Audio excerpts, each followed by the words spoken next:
Hello, my name is Dave Hanready. It's day 3 at Electric Picnic in Stradbally, and I'm here with Sam Fender. Hello. Hello. You alright? How you doing? I'm doing okay. It's been a long weekend. It kind of feels like one long day, and I'm just about getting my bearings. So thank you for taking the time and for waking me up today. Thanks a lot. I interviewed Lewis Capaldi a while ago. We had him in the JOE offices, and it was on the very, very day that you were announced as the Brit Critics' Choice Award. He was up for it as well. I think I broke the news to him, and he took it very well. He was like, "Sam's a good guy. I'm happy for him." So there's no beef there. No, not at all. He's yeah. It doesn't matter how successful he gets, you know. Like it doesn't matter how much money he makes or how many singles he sells. He's always going to be the Critics' Choice loser. Amazing. I'm glad I can reinstigate that feud right. I love him to bits, man. It's class. But I actually want to reinstigate the feud thing because, to be honest, he's so much more famous than me. It actually isn't doing his career any favors. It's only helping mine. So it's a win-win situation for me if he starts tweeting about it. Right, son. I guess it's been quite a run for you, quite a rise. There's a debut album imminent, and with that, we've had a lot of people kind of making comparisons to a young Bruce Springsteen. How does that grab you? It's just stupid. Like of course not. Like I've not even released an album. You can't compare us to one of the greatest singer-songwriters of all time. Like I'm if anything, I'm a really, really shit version of Springsteen. Like I'm definitely not Bruce Springsteen. I mean, it's one that's very, very flattering, but I can't accept that. Like it's too big of a compliment. I mean, Springsteen's he's the boss, isn't he? You know what I mean? I'll get rid of our plaque that we had made, which says the new Bruce Springsteen on it. I went for tea with his guitarist the other day. Oh, yeah? I had Steve Van Zandt, and then he pulled us up on stage, and I sang with him. He's a proper legend. Like he's Bruce Springsteen's main guitarist. Legend, like real nice guy. Politically on point as well. He was like having a proper scream about Brexit on Twitter the other day, and everybody who was commenting on it, and he was just going like, "Fuck off, you're wrong." It was pretty intense, like. He was also in The Sopranos though as like a real mean character, which is why it's such a weird contrast. He's this warm rock and roll guy. And he's just like really, really sound liberal guitar dude. Yeah, like total hippie. Let's talk about the track that broke you kind of through to the mainstream, I guess, Dead Boys, which is an incredibly impressive song. It deals with very, very sensitive subject matter, and I think it's been a very, very healthy thing, especially for even for like a site like Joe, which is, you know, a lot of young men read our website, and I think it's great that they're kind of seeing a lot of musicians now, kind of around their age, like being unafraid to kind of open up emotional conversations. I mean, getting up there every night and playing it for so long, I mean, it must bring a lot of catharsis, but it is also quite difficult, I would imagine. I wrote that song. I was terrified of kind of releasing it because I didn't want to be seen as capitalising on a tragedy or capitalising on male suicide in general.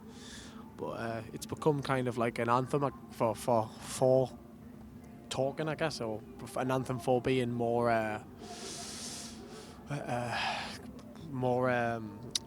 aware, I guess, of the problems that.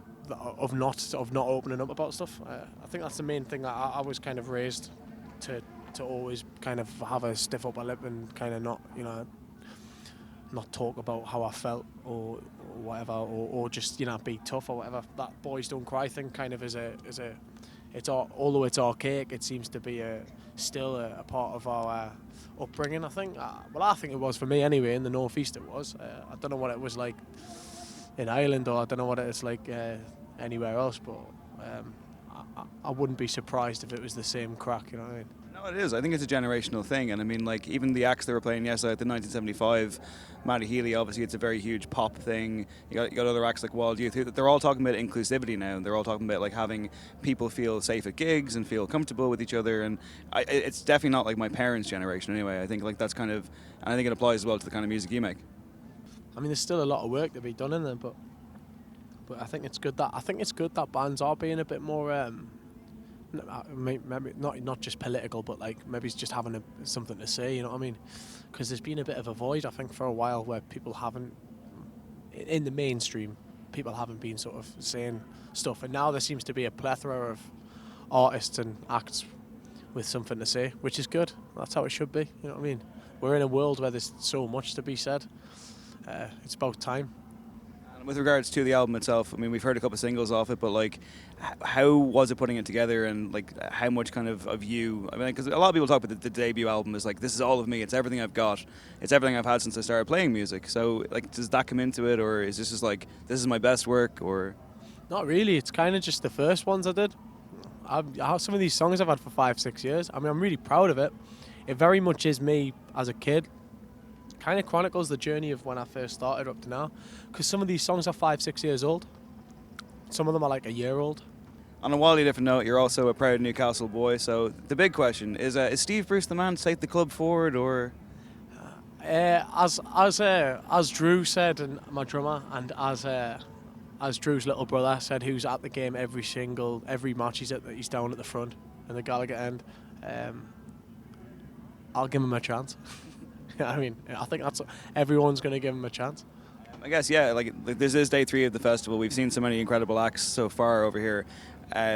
There's a lot of people kind of fighting for space. So for the people who are going to go see your show today, what kind of vibe are they going to get? Like, what kind of experience does a Sam Fender full-on, full-band scenario kind of bring? It's live, that's for sure. There's no backing tracks.